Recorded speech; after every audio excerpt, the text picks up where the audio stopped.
Welcome back. Working out but not seeing results. Here's why. I saw this online. See if you can relate to it. I've been lifting for 3 months now, on and off. Ever since I started, I feel good and happy mentally. However, I do not see any weight loss results. It's kind of making me depressed with no visible improvements. Click like if that's something you can relate to. Common struggle, and what I want to point out here in this video, that this is about your expectations. You want to make sure you're setting realistic expectations so you can create a plan that you can stick to. You don't get depressed, demotivated, and feel like quitting. If it's your first time here, welcome. My name is Reggie. I'm the founder of Fit for Freelance. I help business owners lose weight and feel their best without crash diets or guilt.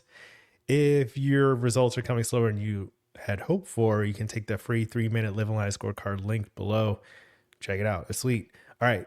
What's going on here? A lot of visible results from weight training take longer than 3 months. You might guess like, okay, I'm going to start going to the gym 4 or 5 times a week, and then first week I'm gonna be super ripped, and then it'll be easy from then on. It usually takes a lot longer to build muscle tone, definition, look stronger, lose fat, and all that stuff. And that's just kind of how it goes. It's a gradual process. However, what you're likely to notice very early on is a lot of soreness, delayed onset muscle soreness, and you'll probably see some strength gains and improvements over the span of the first couple of weeks, where you're able to lift more, do more reps, lift heavier weights, or have a more powerful session overall. Like you have more energy throughout your session. That's from increasing your conditioning. Your body gets used to things, and then you can progressively overload it and improve over time.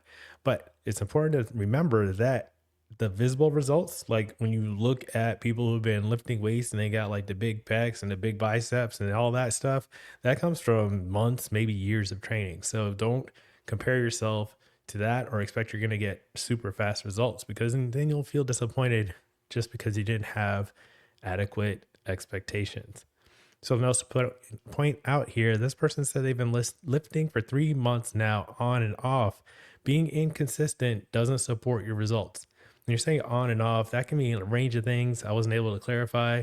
But think about that. If you can go consistently for 2 times per week, that's going to be a fair start.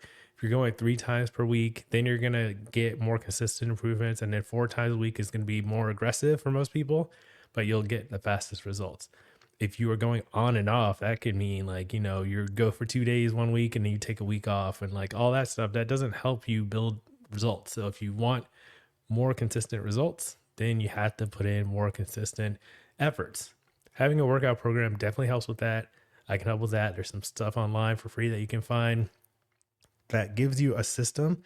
That way, you know which days you're doing which exercises. You don't have to guess or feel bad for leaving things out, or like, and it keeps you on schedule. If you know this is what you're doing on Monday and Tuesday, and then that's what you're doing on Monday and Tuesday. You don't want to skip a day just because. So having a workout program helps. Let me know in the comments if you want help with that.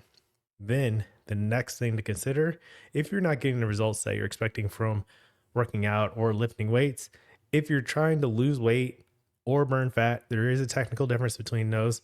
Changing how you eat will make a bigger difference. A lot of people think that lifting weights helps with weight loss, and it does support it. It does help you build the body that you want. It can be a big part of the healthy, fulfilling life of your dreams. You can improve your appearance. You can have better workout capacity. You can do things like help your friends move, strong bones, all that stuff, right? Working out, definitely good for you. If you're expecting to see visible results, that usually will also come from improving how you eat. And that's going to make a bigger difference in most cases. It doesn't have to be a crash diet or an all or nothing approach. It can just be simple things where you're eating fewer calories in a realistic and sustainable way.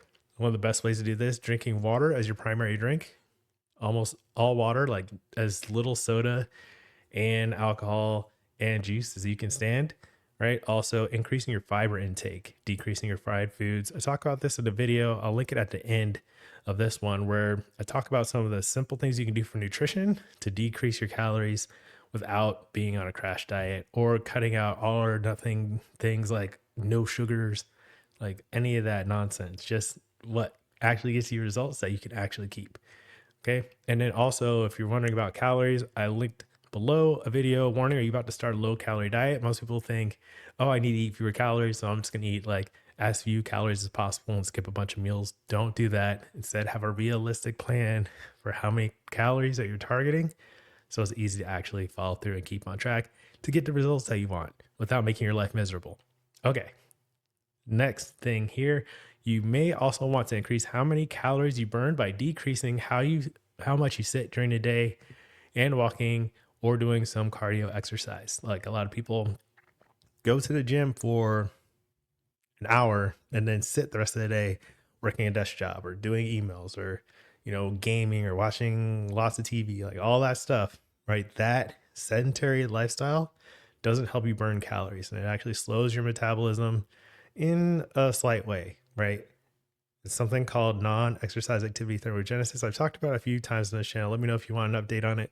But basically, the more you move throughout the day, the more calories you burn. You have a more active lifestyle, and that helps. If you just sit all day, then that's kind of what your body gets used to, and you're not burning calories when you do that, right? Or if you just go for one strength training session for 1 hour a couple of times a week, you still have like the other 17 or so hours that you are awake during the day, not burning calories if you're not doing walking. So you can incorporate cardio exercise during your gym session or later in your day or a couple times throughout the day.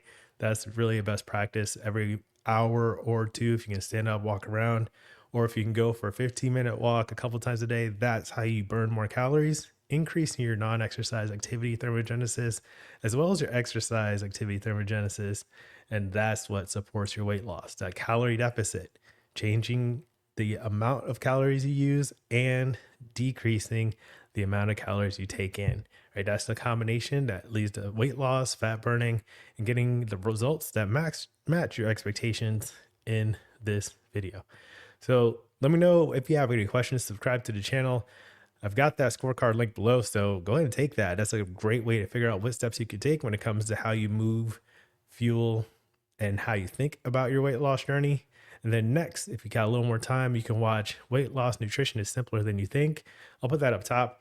Or Does Walking Burn Belly Fat? I'll put that down below. That's today's message. As always, keep practicing. Peace.